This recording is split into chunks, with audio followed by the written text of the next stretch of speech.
আমার বাপের বাড়িতে এত বড় করে পুজো হয়, তাও কেন আমি আমার বাপের বাড়ি যাই না। Hello everyone, good morning. আবারও একটা নতুন ব্লগে চলে এলাম। আমি সুপ্রিয়া, তোমরা সবাই কেমন আছো?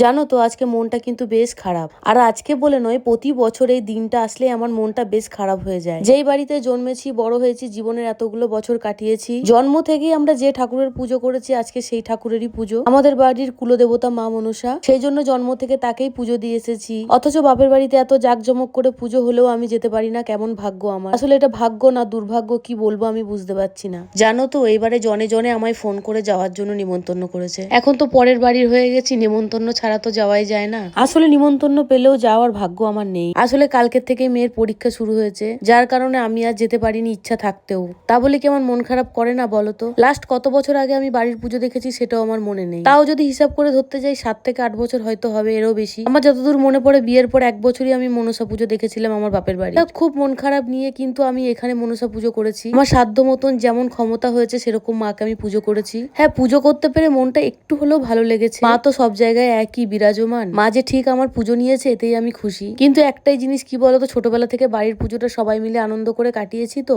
আর বছর ঘুরে সেই বাড়ির পুজো আসলেই আমি থাকতে পারি না। ফোনে, ছবিতে, ভিডিওতে পাড়ার সকলকে দেখি, ভাই বোনেদের দেখি, তখন না বেশ মনটা কেমন কেমন করে। এত দূরে থাকি, মন খারাপ করলেও কিছু করার নেই।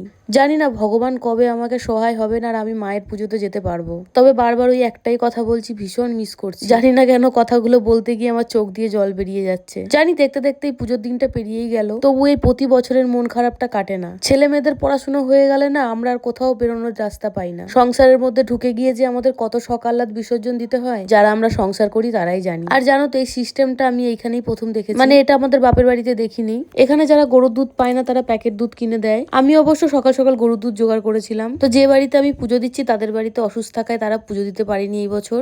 মায়ের ইচ্ছা ছিল তাই মায়ের পুজো আমার হাতেই পেল। স্নান দান করে সব পুজো করে ঘরের সংসারে কাজ করতে প্রায় অনেক দেরি হয়ে গেছিল। আর আমাদের এদিকে সবাই পুজো দেয় দুপুর বেলাতে, কিন্তু যেটা আমাদের বাপের বাড়িতে পুজো হয় রাত্রে। শুধু আমাদের বাপের বাড়ি নয়, বাপের বাড়ি এলাকার চারিপাশে রাত্রেই পুজো হয়। কিন্তু আমি এখানে এসে দেখলাম যে এখানে সকলেই প্রায় দিনের বেলাতেই পুজো করে। যাই হোক, পুজো দিনে হোক বা রাত্রে, পুজো হওয়া নিয়েই কথা। মায়ের পুজো দিয়ে উঠতে উঠতে প্রায় 2-2:30 বেজে গেছিল আমার। বাইরে পড়ছিল প্রচুর বৃষ্টি, তার মতো তাড়াতাড়ি পুজোটা সেরে নেবার চেষ্টা করছিলাম, কিন্তু একা হাতে সব দিকটা করতে একটুখানি দেরি হয়ে যায়।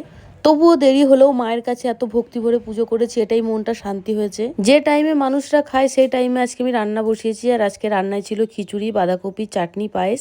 এগুলো করার একদম আর যেদিন রান্নার দেরি হয় সেদিন যেন আরো পদে পদে রান্না হয়ে যায়। এগুলো করার প্ল্যান ছিল না, হঠাৎ করে মেয়ের আবদারেই করলাম। ভাবছিলাম যদি এগুলো সকালবেলায় করতে পারতাম তাহলে মাকে প্রসাদে দিতে পারতাম, কিন্তু আমি যেহেতু বাজারে যাই না, আমার বর অনেক বেলাতে এসে বাজার করেছে। সব রান্না শেষ করে যখন খেলাম তখন